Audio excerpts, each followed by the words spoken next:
আসছে বাজেটে 20% পর্যন্ত বাড়তে পারে সিগারেটের দাম। উঠে যেতে পারে সরিষা, সূর্যমুখী ও রাইস ব্র্যান্ড তেল, চিনি এবং মুড়ির উৎপাদনে থাকা অব্যাহতি সুবিধা।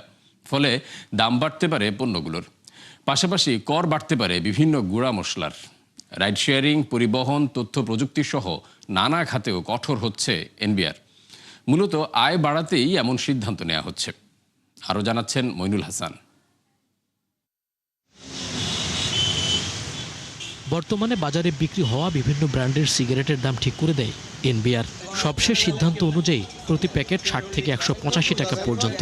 কিন্তু নতুন বাজেটে এই দর 20% বাড়াতে চায় জাতীয় রাজস্ব বোর্ড, যাতে সরকারের আয় বাড়বে প্রায় 10,000 কোটি টাকা।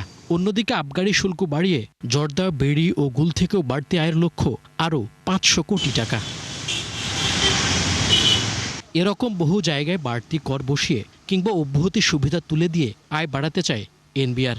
যেমন রাইস ব্র্যান্ড, সরিষা, সূর্যমুখী তেল, চিনি এবং মুড়ি থেকে তুলে দেয়া উৎপাদন পর্যায়ের 15% ভ্যাট আবারও বহাল করতে চায় সংস্থাটি। এছাড়া বিপণন পর্যায়ে আরও 7.5% ভ্যাট যুক্ত হতে পারে নতুন বাজেটে। তুলে দেয়া হতে পারে অগ্নি নির্বাপন যন্ত্র আমদানি ও সেবা পর্যায়ে থাকা চলমান ভ্যাট অব্যাহতি সুবিধাও। 15% ভ্যাট বসতে পারে প্রাথমিক বিদ্যালয়, মাধ্যমিক ও উচ্চ মাধ্যমিকে বই সরবরাহকারী প্রতিষ্ঠান, পর্যটন কেন্দ্র বা সংশ্লিষ্ট প্রতিষ্ঠান এবং সমুদ্রগামী জাহাজের বীমা পরিশোধের ওপর। আর এসবের মাধ্যমে অতিরিক্ত আদায়ের লক্ষ্য 12,500 কোটি টাকা।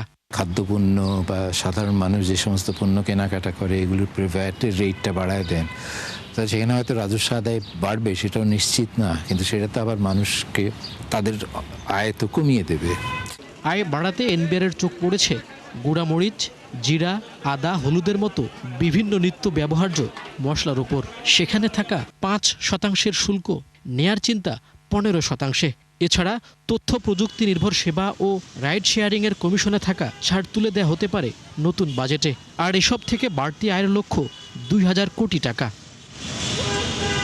এছাড়া জাদুঘর, চিড়িয়াখানা, বোটানিক্যাল গার্ডেনের প্রবেশ মূল্যে, কম্পিউটার সেবা, ডিজাইনারদের কাজ, পরিবেশ সংরক্ষণ কার্যক্রমের ওপর 15% মূসক বসিয়ে 50 কোটি টাকা রাজস্ব আয় করার পরিকল্পনা এনবিআরের। করের বোঝা যারা অলরেডি দিচ্ছে কর জালের মধ্যে রয়েছে তাদের উপর না বাড়িয়ে যারা কর জালের বাইরে রয়েছে তাদেরকে করের জালের মধ্যে আনতে হবে। সেটার জন্য আসলে এনবিআরকেই কাজ করতে হবে। অ্যালকোহল উৎপাদনের উপর 100% সম্পূরক শুল্ক ও অতিরিক্ত আরও 15% ভ্যাট বসিয়ে 1,000 কোটি টাকা রাজস্ব আয় করতে চায় এনবিআর।